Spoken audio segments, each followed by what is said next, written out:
Nel cuore della città, tra Piazza Erba e Piazza Mercato Vecchio, si innalza la Torre dei Lamberti.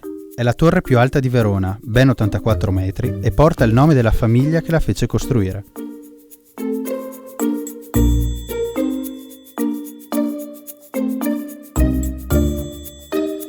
Come per altri monumenti veronesi, l'edificazione della torre si è svolta in diverse fasi.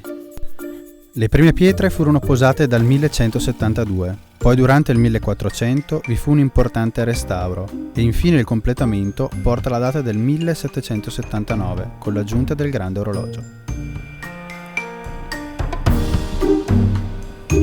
Queste fasi di costruzione sono ben visibili nella diversità dei materiali utilizzati. Una prima parte in corsi di tufo e mattoni, nella parte superiore i muri sono in mattoni e il lucernario sulla sommità è in marmo bianco. Si può visitare l'interno entrando dalla biglietteria del Palazzo della Ragione, sotto l'arco della costa che separa Piazza Erbe dalla Piazza dei Signori.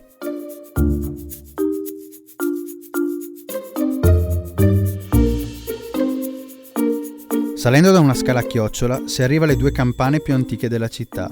La cosiddetta campana marangona, in tempi passati scandiva le ore e avvertiva i cittadini in caso di incendio, l'altra, detta il rengo, era suonata invece per radunare il consiglio comunale o per richiamare alle armi gli abitanti di Verona.